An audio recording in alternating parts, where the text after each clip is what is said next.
Hey everybody, Big Toad here, and welcome back to my studio. In this video, I'm going to do some more work on the midground. Going to put in some more sagebrush and just bring some more life and vitality to the midground.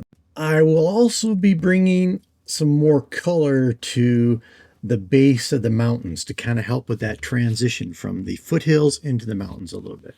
So let's go ahead and get started. My palette for this session will be pretty much the same as my last one. I will be using ultramarine blue, cobalt blue, burnt sienna, Naples yellow, titanium white, and alizarin crimson. And I will be basically repeating many of the same colors I used in the last session for these sagebrush. Right now you see me putting in a little dark color to put some shadows in to create some darkness around those sagebrush, which is not uncommon for sagebrush. They can look very light and with some whites and grays, or dark with greens up close, and in the distance they often look darker. They're an interesting vegetation, the sagebrush is. They can get very large, up to 6 feet tall, maybe even 7 feet tall in cases. Very great concealment for deer and elk, and offer shade for the animals as well. They'll curl up underneath the sagebrush and be content to lay there all day. I decided after my last video and looking at my painting that I could be a little more bold with the colors in the midground. Put in a few more darker colors, maybe bring in some lighter whitish green colors in there for the sagebrush to just really make the sagebrush pop out a little bit and add some variety and contour to that midground. Still keeping in mind I need to maintain proper values in relation to my foreground. But my foreground has some really nice deep dark colors and some really vibrant heavy chroma colors. So it allows me to get away with these little darker colors in the midground. And I think it just adds a lot to the painting, and it gives it some more excitement and more drama in the midst of the midground than what I was having before. And this probably won't be my final video on the midground yet. I still, after I finish this session, I still saw opportunities for me to go back in. And I'm actually going to go in with some higher chroma in the midground to create the illusion of some sunlight peeking through the clouds and hitting some of these hilltops. And also maybe darkening some of the offside with some little shadowy to get a little more aggressive midground.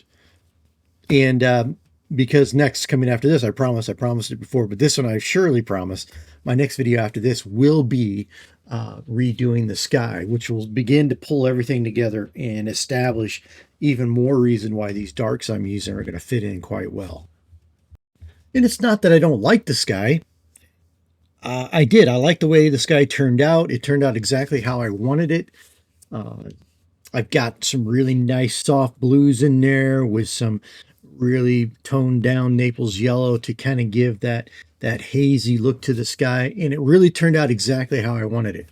And it's beautiful. The problem is it's not the right sky for this painting. And I see that. I've known it for a while now, but I just haven't gotten around to working on the sky. I wanted to establish some more of the foreground first.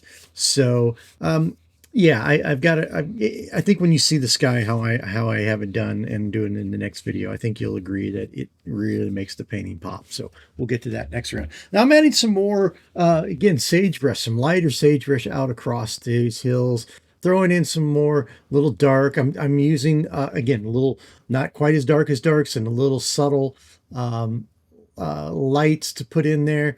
I'm being careful not to get too precise or get any sharp edges or crisp edges to it. I want to keep it kind of fuzzy to get that atmospheric perspective that we need in these distant hillsides here. As you may be able to tell as I paint this, you can get carried away with this type of thing. One patch of sagebrush looks so good that 40 will look 40 times better, but So I need to be careful, but I do want to get some nice sagebrush out there and break up that midground, because you'll also find that there's a lot of sagebrush when you get out into these Idaho foothills, and and so it's not, in no way for reality is it too many. So the technique is simple. I'm laying that brush in and rolling it around in the paint, and I'm laying the brush on its side and just rolling it on the board to lay down some loose paint. Don't want to get anything too crisp or edgy, just looseness. And putting in some dark colors. I'll look at it some more, and maybe some of my darks are a little too dark, so maybe I'll lighten them up, and maybe I need to bring in just a little bit of darker color in some of these areas for these sagebrush, especially here in that far midground that I'm doing right there. That's pretty far midground, so I want to be careful not to get my darks too dark in there. But I may come back and touch it up. Now, my next step in this video is I'm going to shift to the mountains, and I'm going to start taking, this is some Naples yellow. It's thinned down with some titanium white to make it pretty soft and subtle, just a little yellowish hue. And what you can tell in real life when you're standing and looking out across there and looking at the bottom of the butte, you can see some grasses growing in the darkness of the heavier, rockier terrain of the mountain itself. And so I want to create a transition between the midground and the background and soften up some of that colors and give kind of the illusion of some grasses growing in on the mountain, uh, those mountain grasses.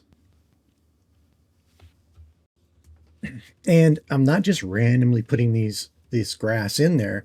I'm using this as an opportunity to provide shape and contour to the mountains itself. So I'm trying to create ridge lines and valleys with the color that I'm putting in there. So up on the ridges, I'm putting a little darker or a little more of the paint and letting it taper away as it drops into a valley. And so again, adding to the contour of the mountain and the depth perception that I'm getting in the mountain, trying to soften that edge, that transition area between foreground and the mountain and the midground. I can leave some in some places. I don't want to blend it all, or I should say paint it all away. I do want some of that to be there, some starker transitions, but in other places, uh, I can soften it up a little bit with this Naples yellow. Well, we're drawing close to the end of this video. The method I'm using is pretty much the same as I use for the sagebrush that I'm using here on the mountains. I'm rolling that brush in the paint, same size, 4 or 6 round, and then I'm rolling it or dragging it on the mountain to create that illusion of grasses higher up on the mountain. So again, you could overdo this, put too much in. So be careful when you're doing that kind of thing. You always have that risk of putting too much on there. I'm going around and kind of touching up some of the foothills and dressing them up a little bit. Well, I really appreciate you watching this video to the end. I hope you enjoyed it. I hope you learned something.